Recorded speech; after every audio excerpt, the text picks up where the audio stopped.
Game of Thrones അവതാർ പോലെ ഇന്ത്യക്ക് അഭിമാനിക്കാവുന്ന cinema വേൾപാരിയിൽ വിശ്വാസമുണ്ടെന്ന് Shankar. നിങ്ങൾ ആദ്യമായിട്ടാണ് ഈ ചാനൽ കാണുന്നത്, ഒന്ന് സബ്സ്ക്രൈബ് ചെയ്ത് ബെല്ലൈക്കൺ അമർത്തുക. പുതിയ സാങ്കേതിക വിദ്യകൾ അവതരിപ്പിക്കാൻ എല്ലാ സാധ്യതയും ഈ സിനിമയിൽ ഉണ്ടാകുന്നു ശങ്കർ. നിങ്ങൾ ആദ്യമായിട്ടാണ് ഈ ചാനൽ കാണുന്നത്, ഒന്ന് സബ്സ്ക്രൈബ് ചെയ്ത് ബെല്ലൈക്കൺ അമർത്തുക. കഴിഞ്ഞ കുറച്ച് നാളുകളായി സംവിധായകൻ ശങ്കറിന് അത്ര നല്ല സമയമല്ല. അടുപ്പിച്ച് 2 ബിഗ് ബജറ്റ് ചിത്രങ്ങളാണ് അദ്ദേഹത്തിൻ്റെതായി തിയേറ്ററിൽ തകർന്നടിഞ്ഞത്. ഇന്ത്യൻ 2 പരാജയത്തിന് ശേഷം അദ്ദേഹം തെലുങ്കിൽ രാം ചരണിനെ നായകനാക്കി ഗെയിം ചേഞ്ചർ ഒരുക്കിയിരുന്നു. അതും തിയേറ്ററിൽ വർക്കൗട്ട് ആയില്ല. ഇപ്പോഴിതാ തൻ്റെ വരാനിരിക്കുന്ന വേൽബാരി ചിത്രത്തെക്കുറിച്ച് പറയുകയാണ് ശങ്കർ. സിനിമ തൻ്റെ സ്വപ്ന പദ്ധതിയാണെന്നും ഗെയിം ഓഫ് ത്രോൺസ് ആൻഡ് അവതാർ പോലെ വേൽബരിയാനും അഭിമാനകരമായ ഇന്ത്യൻ തമിഴ് ചിത്രമാകാനുള്ള എല്ലാ സാധ്യതകളുണ്ടെന്നും ശങ്കർ പറഞ്ഞു. എന്തിരൻ തൻ്റെ സ്വപ്ന പദ്ധതിയായിരുന്നു. ഇപ്പോൾ വേൽബരിയാലാണ് തൻ്റെ സ്വപ്ന ചിത്രം.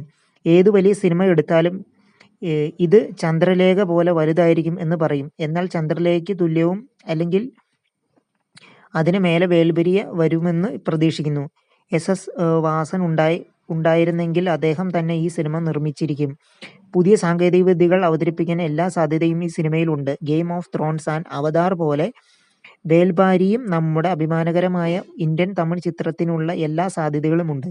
സ്വപ്നം സാക്ഷാത്കരിക്കപ്പെടുമെന്ന് പ്രതീക്ഷിക്കുന്നു, ശങ്കർ പറഞ്ഞു. ശങ്കറിന്റെ ഈ വീഡിയോ വൈറലായതിനു പിന്നാലെ നിരവധി ട്രോളുകളും എത്തുന്നുണ്ട്. 2 പടം പൊട്ടിയത് പോരെ, ഇനിയും താങ്ങുമോ എന്നാണ് സോഷ്യൽ മീഡിയ ചോദിക്കുന്നത്. ശങ്കർ ഫീൽഡ് ഔട്ട് ആയെന്നും കമന്റുകൾ ഉണ്ട്. നേരത്തെ പുറത്തിറങ്ങിയ ഇദ്ദേഹത്തിന്റെ 2 പടങ്ങളും നിർമ്മാതാക്കൾക്ക് വലിയ നഷ്ടമാണ് വരുത്തിവെച്ചത്. മുടക്കുമുതൽ പോലും തിരിച്ചു ആയിരുന്നില്ല.